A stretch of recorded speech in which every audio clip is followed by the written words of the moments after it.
Assalamualaikum warahmatullahi wabarakatuh. Hello guys, how are you? Sehat-sehat ya semuanya? Okay, so today in this video I'm going to discuss about advertisement.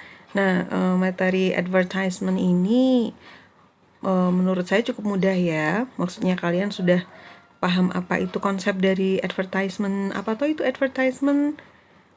Ada yang tahu mungkin? Iklan, iya benar. Jadi secara terjemahan itu yang dimaksud dengan advertisement, atau mungkin ada juga yang baca itu advertisement. Saya baca advertisement ya. Yang dimaksud dengan advertisement adalah iklan.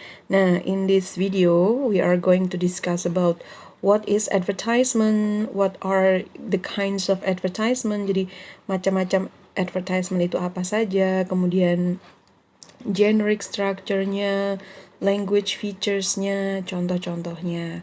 Sehingga tujuannya setelah mengikuti video ini atau menonton video ini, nanti kalian akan paham tentang apa itu iklan dan komponen-komponennya. Okay, let's begin. So, first we're going to discuss about what is an advertisement. Ada beberapa definisi ya dari advertisement. Di sini saya ambil dua yang sering digunakan oleh orang-orang untuk merujuk tentang sebuah iklan atau advertisement. So first, advertisement is a notice or display that's advertising something. Jadi iklan itu adalah sebuah semacam pengumuman atau display yang mengiklankan sesuatu, mengiklankan atau mempromosikan sesuatu. It is a text which announces something to attract people.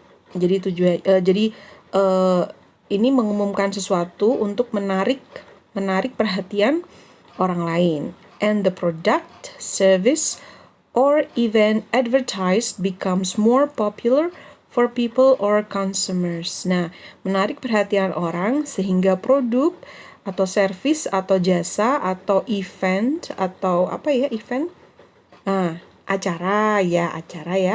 Acara yang diiklankan itu menjadi populer bagi orang lain. Maksudnya populer atau diketahui oleh orang lain. Begitu. Advertisement is a public announcement in a newspaper, television, or internet advertising something such as product for sale, services offered for, or an event.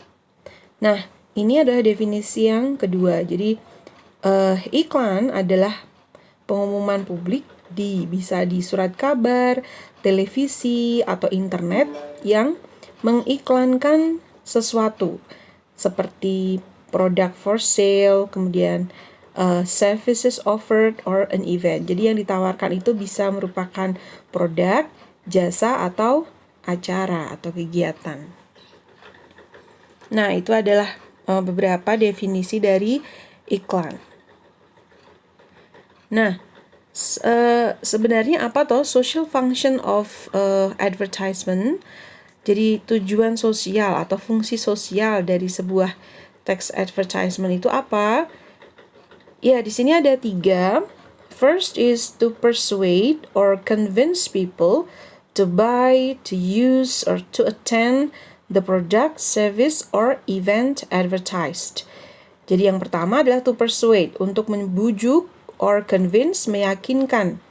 Untuk membujuk atau meyakinkan orang lain untuk membeli, use, menggunakan, or attend. Attend itu menghadiri. Menghadiri apa? Membeli apa? Membeli produk. Menggunakan apa? Menggunakan jasa atau layanan. Menghadiri apa? Menghadiri event atau acara advertised yang diiklankan. Jadi untuk membujuk orang untuk beli produk atau menggunakan jasa atau menghadiri acara yang diiklankan. And then the second function is to advertise a product or service or an event to people. Jadi ya, untuk mengiklankan produk atau layanan atau acara ke orang-orang. And then to resuscitate communication and to give information of a product, service, or an event. Jadi untuk resuscitate itu semacam membangkitkan komunikasi atau mungkin membangkitkan minat kita ya untuk membaca seperti itu, and to give information, untuk memberikan informasi tentang sebuah produk, layanan, atau acara yang akan dilaksanakan. Nah, ini adalah kinds of advertisement. Secara umum, there are 4 kinds of advertisement. Ada 4 jenis advertisement. Jadi ada first is printing advertisement, second is advertorial, third is display advertisement, dan fourth is electronic advertisement. Kita bahas satu-satu. First, printing advertisement. Dari maknanya saja ya, printing, print berarti cetak ya, cetak. Jadi it's an advertisement which is published in newspaper, magazine, tabloid, or other printing mass media. Jadi printing advertisement adalah iklan yang dipublikasikan di media cetak. Media cetak itu apa saja? Ada newspaper, koran, magazine, majalah, tabloid, or other printing mass media. Jadi yang modelnya dicetak seperti itu. The second one is advertorial. Advertorial. Apa itu advertorial? Advertorial is an advertisement in the style of an editorial or objective journalistic article. Jadi advertorial itu adalah sebuah iklan yang ditulis dalam bentuk semacam editorial atau semacam artikel jurnalistik seperti itu. Mungkin kalau kalian generasi pengguna internet mungkin tidak terlalu familiar dengan model advertorial ini. Tapi kalau kalian ingin melihat contohnya, sekali-sekali silahkan buka surat kabar atau koran itu ya. Nah, di situ nanti akan ada iklan.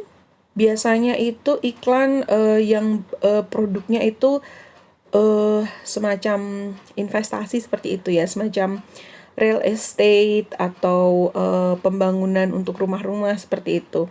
Nah, di situ sebenarnya itu iklan tapi tidak terlihat seperti iklan karena ditulis seperti artikel, semacam artikel jurnalistik seperti itu. Jadi semacam artikel di koran seperti itu. Tapi kalau kita baca lebih lanjut dan memang di situ biasanya disertai gambar-gambar, sebenarnya dia itu iklan, isinya itu iklan untuk membujuk masyarakat yang membaca untuk ikut misalnya berinvestasi dalam real estate atau berinvestasi dalam membeli rumah atau membeli apa di area tersebut seperti itu. Tapi penyusunannya itu biasanya kan iklan itu kalimatnya pendek-pendek kayak gitu ya, maksudnya pendek-pendek dan menarik seperti itu, tapi ini tidak. Jadi ini ditulis semacam seperti artikel itu yang seperti di koran itu panjang kayak gitu, panjang, tapi itu sebenarnya isinya pun iklan. Nah, itu yang disebut dengan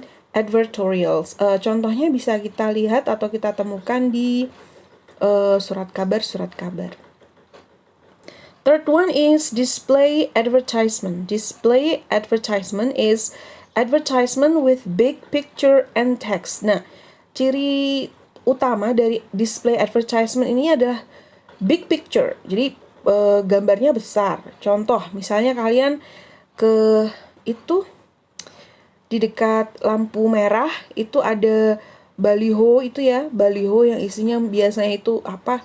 Iklan, bisa iklan apa saja, bisa iklan universitas, bisa juga kadang iklan semacam mie instan seperti itu ya, atau iklan apa alat elektronik seperti itu yang dipajang besar-besar di baliho, biasanya di dekat lampu merah atau di dekat gedung-gedung tinggi seperti itu, di pinggir jalan raya. Nah, itu yang besar-besar itu disebut sebagai display advertisement. Display advertisement itu ciri-cirinya itu big picture and text. Jadi ada teksnya tapi mungkin ya teksnya teks iklan itu. Gambarnya besar. The fourth one is electronic advertisement atau iklan elektronik. Nah, it is advertised in any electronic mass media. Jadi iklan elektronik ini ditampilkan di media massa elektronik. Apa itu media massa elektronik? Banyak ya contohnya. Oke, TV, kemudian radio, kalian juga kadang di internet itu ya, kalau kita buka situs apa kadang ada iklan-iklan apa, nah itu disebut sebagai electronic advertisement. Jadi ini berdasarkan media tempat ditampilkannya iklan tersebut. Ada printing, cetak, berarti di media-media cetak. Kemudian advertorial itu yang seperti artikel bentuknya, biasanya ada di surat kabar atau koran. Display advertisement itu yang biasanya dibuat display dengan gambar yang besar di baliho-baliho seperti itu. Yang besar-besar di pinggir jalan itu namanya display advertisement. Dan yang terakhir adalah electronic advertisement, adalah iklan yang ditayangkan di media-media elektronik. Nah, generic structure of an advertisement atau struktur dari teks advertisement itu melingkupi tiga hal. Ada tiga hal di sini. Yang pertama adalah purpose, tujuan. What is the purpose of the writer in composing the advertisement text? Jadi, apa tujuan dari penulis ketika menyusun teks advertisement ini, ketika menyusun iklan ini, tujuannya apa? Apakah untuk supaya orang membeli produk tersebut, atau supaya orang itu menggunakan jasa dari yang diiklankan itu, atau supaya orang-orang mendatangi atau menghadiri acara yang diiklankan di iklan tersebut. Kemudian the second one is name of product. Nah, jangan lupa ya, ketika kalian menyusun sebuah iklan, jangan lupakan itu yang paling penting adalah nama produknya. So this is about name or brand. Ini tentang nama atau merek. What product, what service, or what event is being promoted. Jadi produk apa, layanan apa, atau acara apa yang dipromosikan. Jadi ada namanya gitu, nggak cuman silahkan menghadiri tanggal ini, seperti itu. Tapi lupa menyebutkan nama acaranya apa, pagelaran apa, atau mungkin festival apa, kayak gitu. Jangan lupa. Jadi, name of product is important. Then the third one is user.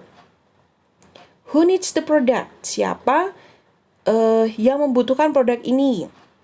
Who will get the benefit of the product, service, event being advertised? Nah, siapa yang akan mendapatkan manfaat dari produk yang diiklankan atau layanan atau acara yang diiklankan. User di sini maksudnya adalah kepada siapa iklan itu kita tunjukkan. Itu adalah penting. Misalnya kita mau membuat iklan tentang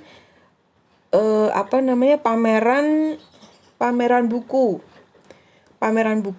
Ketika kita ingin membuat sebuah iklan tentang pameran buku atau festival bazar buku begitu, kemudian kita tempelkan di pasar tradisional itu, tempat dekat orang-orang jualan tempe, brambang, bawang, itu mungkin usernya kurang terakomodir karena mungkin bagi beliau-beliau yang berada di pasar tradisional, bazar buku atau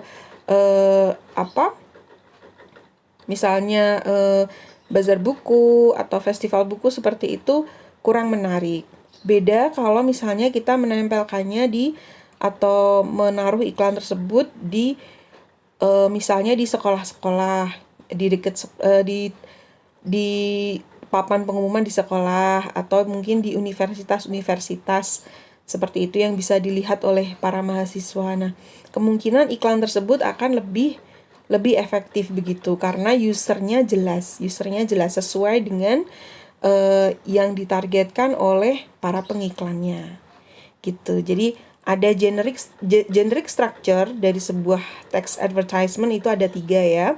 Purpose, tujuan, apa tujuan dari sang penulis membuat iklan tersebut.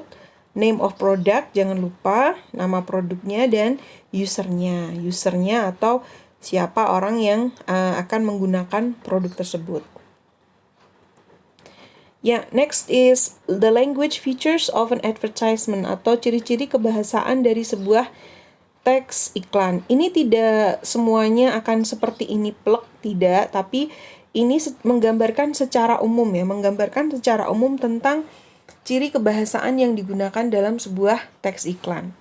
Yang pertama, they contain a mix of facts and persuasive comment. Jadi antara fakta dan persuasif komen atau bujukan, sesuatu yang rayuan kayak gitu ya, semacam fakta dan rayuan itu dicampur gitu. Jadi orang mungkin menjadikan satu antara fakta dan bujukan. Misalnya apa? Misalnya ada iklan coklat, kemudian bahasanya kita beri coklat apa namanya, kita misalnya coklatnya namanya coklat pot gitu, misalnya coklat pot. Kita iklan coklat pot. Oke. Coklat pot dia manis dan enak gitu, manis dan enak. Manis adalah fakta karena coklat itu memang manis ya, tapi enak itu adalah subjektif. Maksudnya itu enak atau tidak kan, itu kan kalimat bujukan ya, membujuk ya, oh ini enak, seperti itu. Mungkin saya yang makan tidak enak, kamu yang makan enak, tapi kita menggunakannya, kita mix dengan fakta bahwa kalau coklat memang rasanya manis, seperti itu. Jadi coklat pot, manis dan enak, itu adalah contoh mix of facts and persuasive comment. Jadi antara fakta dan bujukannya itu dijadiin satu gitu, biar orang yang mendengar itu agak kabur membedakan mana fakta, mana yang rayuan gitu. Kemudian they focus on the positive and ignore the negative. Mereka akan selalu karena ini mengiklankan ya, atau mempromosikan sesuatu, maka mereka akan cenderung menekankan pada sisi yang positif dan mengabaikan sisi yang negatif. Contohnya tadi masih iklan coklat pot tadi ya. Coklat pot membuatmu rileks, seperti itu. Nah, kalimat membuatmu rileks itu kan positif ya. Memang coklat mungkin bisa bikin kita lebih rileks gitu, positif. Tapi kita tidak menyampaikan ketika kita mengiklankan coklat pot membuatmu rileks dan membuat gigimu berlubang, seperti itu. Kan kalau kebanyakan makan coklat gigi bisa berlubang ya, itu juga fakta. Tetapi kita hanya fokus pada yang positif dan mengabaikan yang negatif. Jadi kalau ada iklan, kita kan tidak pernah tuh melihat iklan kok ngomong gitu, iklan coklat misalnya, coklat pot membuatmu rileks dan membuat gigimu berlubang, kan tidak ada. Jadi kita focus on the positive and ignore the negative. And then they use exaggerated language full of adjectives and adverbs to paint an appealing picture. Maksudnya apa? Exaggerated itu dibesar-besarkan.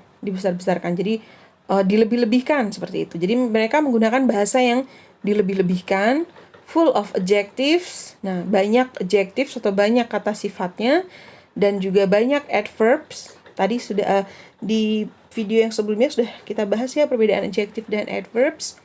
Jadi penuh dengan adjective dan adverbs untuk menggambarkan bahwa produk mereka itu sangat menarik, seperti itu. Contohnya, the biggest sale ever. Maksudnya obral terbesar sepanjang masa gitu.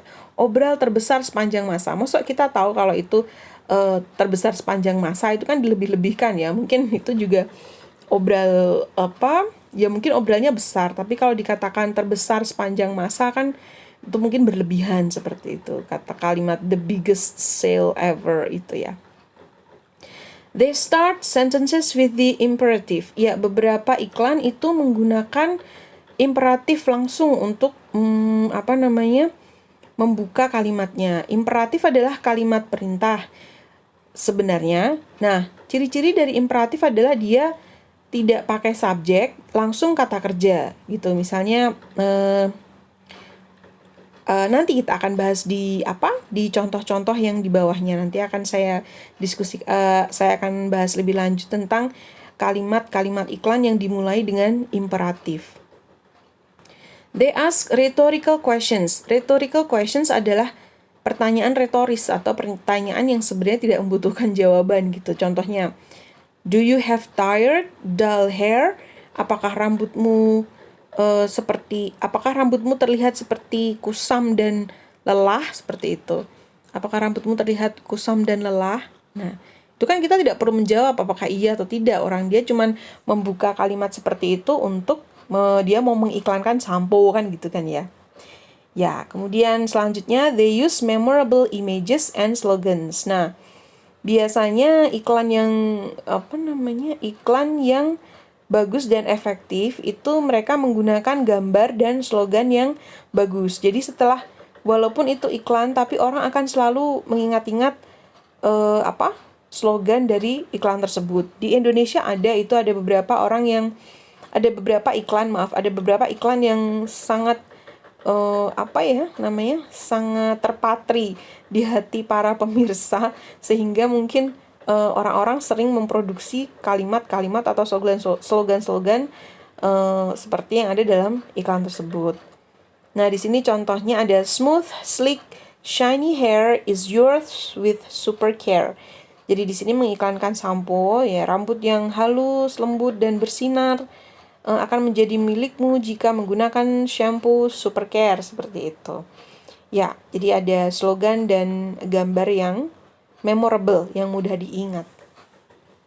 Dan yang terakhir, their sole purpose is to convince the reader to buy their product. Nah, ini untuk yang iklan itu ya, produk.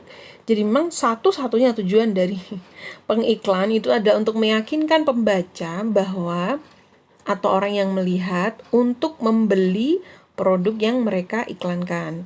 Atau kalau itu jasa, ya untuk menggunakan jasa yang mereka iklankan. Atau kalau itu event, ya untuk menghadiri atau bergabung dengan kegiatan yang mereka iklankan. Oke, kini kita akan melihat beberapa contoh iklan. Nah, ini yang tadi saya bilang saya akan memberikan contoh bahwa banyak iklan itu dimulai dengan imperatif. Imperatif itu sebenarnya adalah kalimat perintah. Dia ciri-cirinya adalah diawali langsung dengan verb tanpa subjek. Nah, contoh pada iklan produk Coca-Cola, di situ open a Coke, open happiness. Open a Coke, open happiness. Jadi buka botolnya, buka iya bahagianya, seperti itu. Jadi ketika kita iklan ini secara tidak langsung mengatakan bahwa dengan meminum Coca-Cola itu kita akan happy, kayak gitu ya. Jadi open a Coke, open a happiness. Nah, ini adalah contoh bahwa bahasa iklan salah satunya adalah menggunakan semacam imperatif.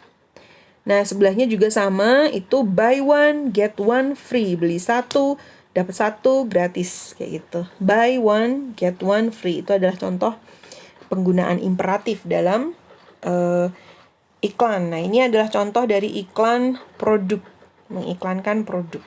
Tujuannya adalah supaya kita membeli produk-produk ini.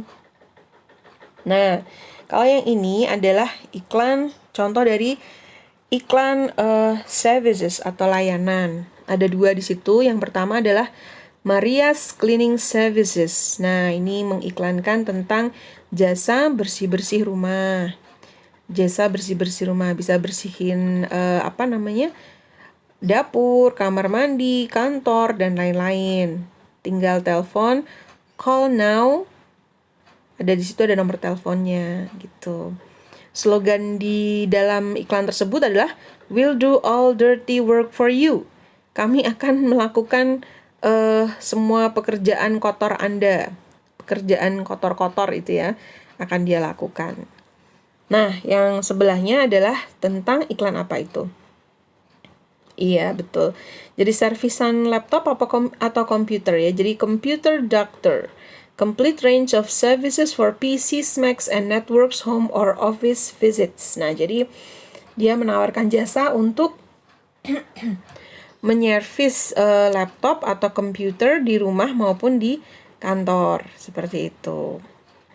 Ini adalah beberapa contoh dari iklan services yang menawarkan jasa atau layanan. Nah, kalau ini adalah contoh iklan yang mempromosikan tentang event atau acara. Yang sebelah kiri itu ya ada Smash It Up Badminton Tournament. Jadi ada turnamen badminton di situ diiklankan tanggal berapa, kemudian kalau mau ikut bayar berapa, seperti itu. Kemudian yang sebelahnya itu ada iklan tentang summer camp atau kemah musim panas. Nah, di situ ada activity yang disediakan di situ apa saja, kemudian tanggalnya berapa, ada kalau mau ikut biayanya berapa, dan seterusnya. Ini adalah contoh iklan event. Nah, saya akan berikan satu contoh iklan lagi, satu jenis iklan lagi yang dia tidak ada dalam pembahasan kita sebelumnya, tapi dia juga dimasukkan dalam kategori iklan. Apa? Nah, ini. Ada yang tahu ini apa? Ya, ini adalah job vacancy atau iklan lowongan pekerjaan. Jadi iklan lowongan pekerjaan ini memang tidak termasuk dalam produk, service, atau event ya, tapi ya ini pun juga termasuk ke dalam kategori iklan. Di job vacancy ini diiklankan tentang posisi atau jenis pekerjaan yang dibutuhkan. Kemudian di sini juga ada persyaratannya apa saja, kemudian yang membutuhkan itu nama perusahaannya apa, itu ada. Di sebelah kiri itu adalah iklan lowongan pekerjaan untuk menjadi seorang bellboy atau menjadi resepsionis, seperti itu, di Rocky Plaza Hotel Padang. Sedangkan di sebelah kanan itu adalah iklan mencari posisi atau menawarkan posisi sebagai programmer, designer, dan videographer. Nah, apakah Anda orang yang kreatif? Seperti itu. Silahkan kalau merasa kreatif dan memenuhi syarat bisa mendaftar di situ. Nah, ini juga adalah termasuk salah satu contoh dari iklan, walaupun tidak termasuk ke dalam kategori produk, service, atau events. Oke. Nah, berakhir sudah pembahasan kita tentang iklan. I hope you can get some more understanding from this video. Silahkan memperkaya pengetahuan kalian dengan browsing atau membaca-baca modul yang telah kalian punya. Semoga video ini bermanfaat ya. Okay, thank you so much for your attention, and see you again next time. Bye. Wassalamualaikum warahmatullahi wabarakatuh.